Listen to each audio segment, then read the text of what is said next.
ప్రియ దేవుని బిడ్డలారా, మన ధ్యాన భాగం యోబు గ్రంథం 8, 9 అధ్యాయాలు మనం వినబోతున్నాము.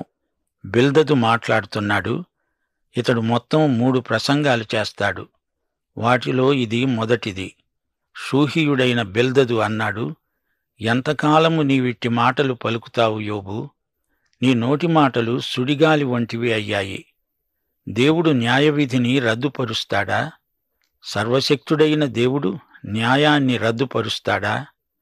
నీ కుమారులు ఆయన దృష్టి ఎదుట పాపం చేశారేమో, వారు చేసిన తిరుగుబాటును బట్టి ఆయన వారిని అప్పగించాడేమో. నీవు జాగ్రత్తగా దేవుణ్ణి వెదకిన ఎడల, సర్వశక్తుడైన దేవుణ్ణి బతిమాలుకుంటే, నీవు పవిత్రుడవై యథార్థవంతుడవైతే నిశ్చయముగా ఆయన నీ యందు శ్రద్ధ నిలిపి నీ నీతికి తగినట్లుగా నీ నివాస స్థలాన్ని వర్ధిల్ల చేస్తాడు. ప్రియ సోదరుడా, సోదరి, వింటున్నారా? బిల్దదు సాంప్రదాయవాది. గతకాలమందలి పద్ధతులను సమర్థిస్తాడు. మనము నిన్నటివారమే, మనకేమీ తెలియదు అనే ధోరణి ఇతనిది. గతకాలంలో జరిగింది ఇది, రాబోయే కాలం కూడా అలాగే ఉంటుంది అంటాడు బిల్దదు. పురావస్తు పరిశోధనలపై ఆధారపడి భవిష్యత్తును నిర్ధారణ చేస్తాడు. ఇది శాస్త్రజ్ఞులు చేసే పని. యోబు గ్రంథం 38వ అధ్యాయం 4వ వచనంలో ఇదే ప్రశ్న ఎదురవుతుంది. దేవుడు అడుగుతున్నాడు, నేను భూమికి పునాదులు వేసినప్పుడు నీవెక్కడ ఉన్నావు? నీకు వివేకము కలిగి ఉన్న ఎడల చెప్పు. బిల్దదు వాదం గతకాలాన్ని గురించి. నేను బాలుడనై ఉన్నప్పుడు మేము పూర్వం ఈ విధంగా చేసేవారము అంటూ వెనకటి సంగతులు ఏకరువు పెడతారు. బిల్దదుకు ఎన్నెన్నో సామెతలు వచ్చు, కాని ఇతని వేదాంతోపన్యాసం ద్వారా యోబుకు మాత్రం ఏమీ ప్రయోజనం లేదు. బిల్దదు యోబును పట్టుకొని అంటున్నాడు, నీ మాటలు గాలి మాత్రం కాదు, సుడిగాలి లాంటి మాటలు నీవి యోబు. వీరి ప్రసంగాలు చాలామంది ఆసక్తితో వింటున్నారు. బిల్దదు అంటున్నాడు, యోబు, నీవు ఎన్నైనా చెప్పు, నీ పాపానికి తగిన శిక్షే ఇది. నీ పిల్లలు తిరుగుబాటు చేయబట్టే వారి మీదికి శిక్ష వచ్చింది. ఈ బిల్దదు వేదాంతం తప్పు. దేవుడు తన బిడ్డలను తండ్రిలాగా క్రమశిక్షణలో ఉంచుతాడు, పెంచుతాడు. అంతేగాని వారిని వధించడు, నాశనం చెయ్యడు. అయితే యోబును నిర్దాక్షిణ్యంగా విమర్శిస్తున్నాడు బిల్దదు. ఇతడెలాంటి స్నేహితుడు? యోబు, మునుపటి తరము వారి సంగతులు విచారించు, వారి పితరులు పరీక్షించిన దానిని బాగా తెలుసుకో. వారు నీకు బోధిస్తారు గదా, వారు నీకు తెలియచేస్తారు. వారు తమ అనుభవమును బట్టి మాట్లాడతారు. గతంలో జరిగిన దాన్ని గురించి బిల్దదు ఏదో చెబుతున్నాడు. రాబోయే యుగశక్తుల ప్రభావం ఇతనికి తెలియదు. ఫిలిప్పీ పత్రిక 3వ అధ్యాయం 14వ వచనం, క్రీస్తు యేసునందు దేవుని ఉన్నతమైన పిలుపునకు కలిగే బహుమానమును పొందాలని గురివద్దకే పరిగెడతాను. ఇది పౌలు దర్శనం. బిల్దదుకు ఇది తెలియదు. బిల్దదు అంటున్నాడు, 11వ వచనం, బురద లేకుండా జమ్ము పెరుగుతుందా? నీళ్లు లేకుండా రెల్లు మొలుస్తుందా? అది కోయబడకముందు బహు పచ్చగా ఉన్నది, గాని ఇతర మొక్కల కంటే త్వరగా వాడిపోతుంది. దేవుణ్ణి మరిచే వారందరి గతి అలాగే ఉంటుంది. భక్తిహీనుని ఆశ నిరర్ధకం. అతని ఆశ భంగమవుతుంది. అతడు ఆశ్రయించేది సాలెపురుగు పట్టు. అతడు తన ఇంటి మీద ఆనుకొనగా అది నిలవదు. అతడు గట్టిగా దానిని పట్టుకొనగా అది విడిపోతుంది. ఎండకు అతడు పచ్చబడి బలుస్తాడు. అతని తీగలు అతని తోట మీద అల్లుకుంటాయి. అతని వేరులు గట్టుమీద చుట్టుకుంటాయి. రాళ్లుగల తన నివాసమును అతడు తేరి చూస్తాడు. దేవుడు అతని స్థలములో నుండి అతణ్ణి వెళ్ళగొట్టిన ఎడల అది అంటుంది, నేను నిన్ను ఎరుగను, ఎప్పుడునూ నిన్ను చూడలేదు. ఇదే అతని సంతోషకరమైన గతికి అంతం. అతడున్న ధూళి నుండి ఇతరులు పుడతారు. ఆలోచించు, దేవుడు యథార్థవంతుణ్ణి తోసివెయ్యడు. దుష్కార్యములు చేసేవారిని ఆయన నిలువబెట్టడు. నిన్ను పగపట్టేవారు అవమానభరితులవుతారు. దుష్టుల గుడారము ఇక నిలువదు. అయితే ఇంక ఆయన నీకు నోటి నిండా నవ్వు కలుగచేస్తాడు, ప్రహర్షముతో నీ పెదవులను నింపుతాడు. విశ్వాసులారా, వింటున్నారా? ఇది ఇతని ధోరణి. యోబును వేషధారి అంటున్నాడు. నీవు సాలెపురుగు అల్లిన గూడులో ఉందామనుకుంటున్నావు, అది నిలవదు అంటున్నాడు. దేవుడు యథార్థవంతులనే కాపాడతాడు అంటున్నాడే, మరి దుష్టులు దుర్మార్గులు కూడా క్షేమంగా ఉన్నారు గదా. రోమాపత్రిక 3వ అధ్యాయం 10వ వచనం ప్రకారం నీతిమంతుడు లేడు, ఒక్కడూ లేడు. బిల్దదు సాధారణ వేదాంతం సహేతుకమే అయినా ఇక్కడ యోబు అనే సజ్జనుడికి ఎందుకు శ్రమలు వచ్చాయో బిల్దదు వివరించలేకపోతున్నాడు. ఇతని వేదాంతం ప్రకారం యోబు పాపి, అందుకే ఈ శిక్ష అనుభవిస్తున్నాడు. ఇది తప్పు అంచనా.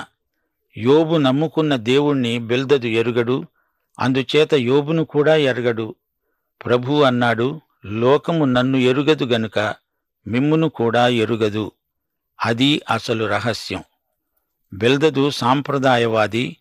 ఇప్పుడు 9వ అధ్యాయంలోకి రండి. యోబు లేచి మాట్లాడుతున్నాడు. బిల్దదు ప్రశ్నలకు యోబు చాలా వరకు జవాబులు చెప్పగలిగాడు. గాని దేవుని పట్ల నీతిమంతుడై ఉండడమంటే ఏమిటో తాను పూర్తిగా వివరించలేకపోతున్నాడు. పాత నిబంధనలో యేసుక్రీస్తు అనే మధ్యవర్తి కోసం ఆక్రోశించిన భక్తుడు యోబు. జాగ్రత్తగా వినండి. బిల్దదు, నీవు చెప్పింది వాస్తవమే, నేను కాదనను. నరుడు దేవుని దృష్టికి ఎలా నిర్దోషి అవుతాడు? దేవునితో వ్యాజ్యమాడతారా? దేవునికి జవాబు చెప్పగలరా? దేవుడు మహావివేకి, అధిక బల సంపన్నుడు. ఆయనతో పోరాడ తెగించి హాని నొందని వాడెవడు? 5వ వచనం, దేవుని శక్తి వర్ణనాతీతమైనది. దేవుడు పర్వతాలను తొలగించగలడు, వాటిని బోర్లదోయగలడు, భూమిని కదిలించగలడు, భూమిని మోసే స్తంభాలను అదిరిపోయేటట్లు చేయగలడు. సూర్యోదయ సూర్యాస్తమయాలను ఆయన శాసించగలడు. నక్షత్రాలను మరుగుపరచగలడు. సముద్ర తరంగాల మీద దేవుడు నడువగలడు. స్వాతి, మృగశీర్షకు, కృత్తిక అనే నక్షత్రరాశులకు ఆయనే సృష్టికర్త. ఎవడూ తెలుసుకోలేని మహత్కార్యాలు, లెక్కలేనన్ని అద్భుత క్రియలు ఆయన చేయగలడు. ఆయన నాకెంతో సమీపంగా ఉన్నా నేను ఆయనను కనుగొనలేను. ఆయన నాకు కనబడడు. ఆయన నన్ను పట్టుకపోతే ఆయనను అప్పగించగలవాడెవడు? దేవా, నీవేమి చేస్తున్నావు అని ఆయనను అడుగదగిన వాడెవడు? 13వ వచనం, యోబు దేవుడడిగే ప్రశ్నలకు జవాబు చెప్పజాలడు. అయితే దేవునికి ప్రార్థన చేయగలడు. యోబు అంటున్నాడు, దేవుని కోపం చల్లారదు. రాహాబు సహాయకులు ఆయనకు లోబడవలసిందే. రాహాబు అనేది అధిక బలం గల వింత ప్రాణి.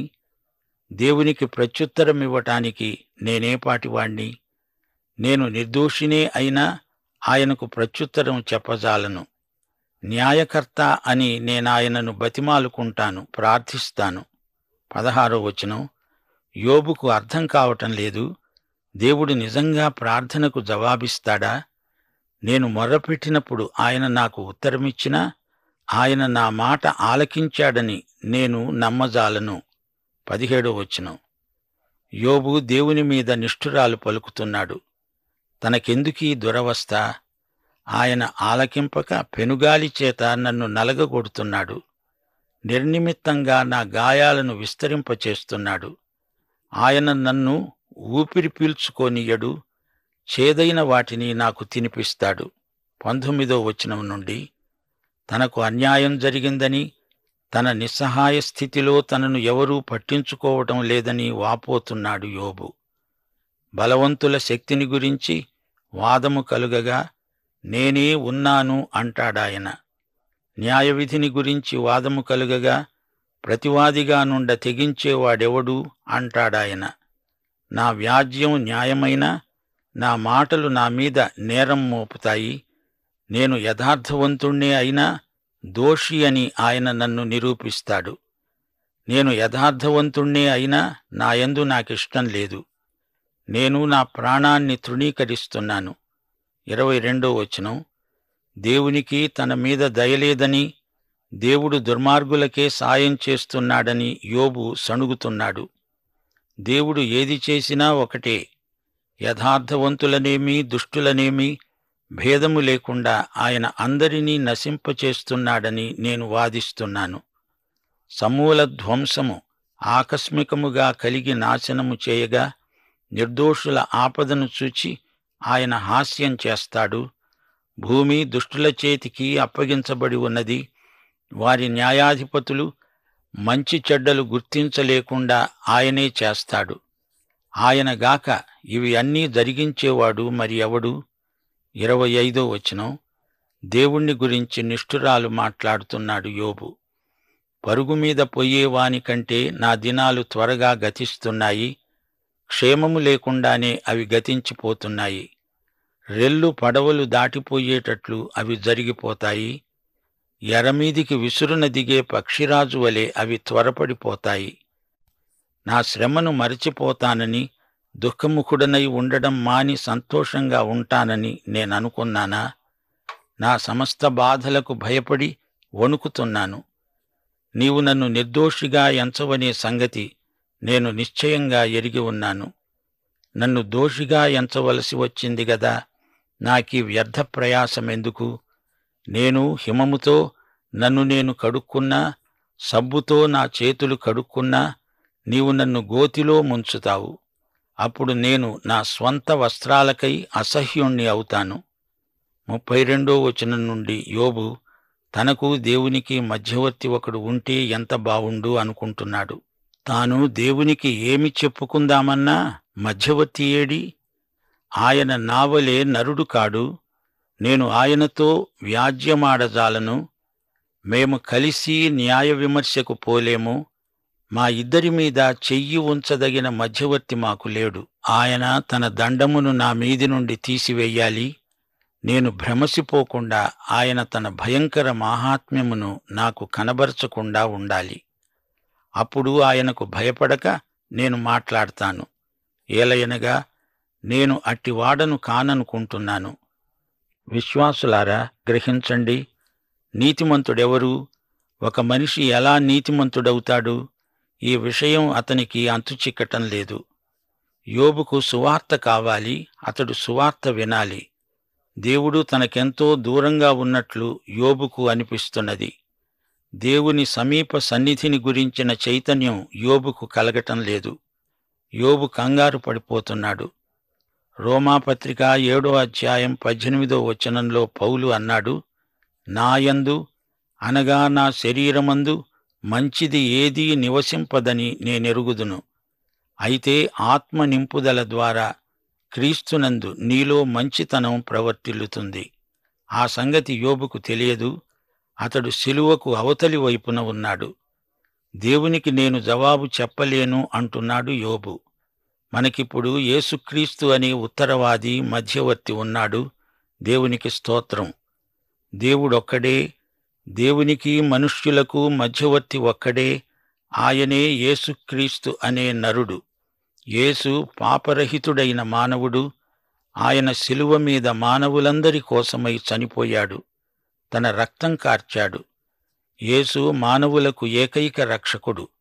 యేసు మరణమే పాపికి శరణం. యోబుకు 1 తిమోతి 2వ అధ్యాయం 5వ వచనంలోని మధ్యవర్తి అనగా యేసుక్రీస్తు కావాలి. యేసు దైవనరుడు. యేసు ఒక చెయ్యి నీ మీద, మరో చెయ్యి దేవుని మీద ఉంచి తాను ఇద్దరికీ మధ్యవర్తిగా ఉన్నాడు. పాత నిబంధన గాని కొత్త నిబంధన గాని యేసునందే రక్షణ అని వేనోళ్ల చెబుతుంది. విశ్వాసులారా, వింటున్నారా? ఎలీఫజు మానవుడు పాపి అన్నాడు. బిల్దదు దేవుని న్యాయశీలాన్ని గురించి మాట్లాడుతున్నాడు. వీరిద్దరి సిద్ధాంతం సరైందే కాని సిద్ధాంతం ముగింపులో తప్పటడుగు వేశారు. దేవుణ్ణి తమ సిద్ధాంతపు బోనులో బంధించాలని విఫల ప్రయత్నం చేశారు. ఈ గ్రంథం ముగింపులో యోబు అతని స్నేహితులు పరమసత్యం నేర్చుకుంటారు. దేవుడు సిద్ధాంతాలకు అతీతుడు. దేవుణ్ణి సిద్ధాంతపు మాటలకు పరిమితం చేయకూడదు. బిల్దదు సాంప్రదాయవాది. గతకాలపు ప్రదర్శనశాలలో నుంచి ఏదో తెచ్చి చూపుతానంటాడు. భవిష్యత్తును సమాధుల తోటగా చేస్తున్నాడు బెల్దదు. భవిష్యత్తు మనకు మహోజ్వలమైనది. భూతకాల భూతాన్ని భూతద్దంలో పెట్టి చూపుతావా బెల్దదు? నీ కోవకు చెందినవారు నేటికి మా మధ్య ఉన్నారు. ప్రభువు వీరిని కరుణించు. ప్రార్థన చేసుకుందాం. మహిమగల మా తండ్రి, నీకు మా హృదయపూర్వకమైన కృతజ్ఞతాస్తుతులు సమర్పిస్తున్నాము. యోబులాగా అనేక మంది విశ్వాసులు బాధలతో ఉన్నారు. అనేక విధాలుగా శ్రమలు చెందుతున్నారు. నేటి వరకు కూడా ఎందరో నీ నామ ఘనత నిమిత్తమై ప్రాణాలొడ్డిన వారున్నారు.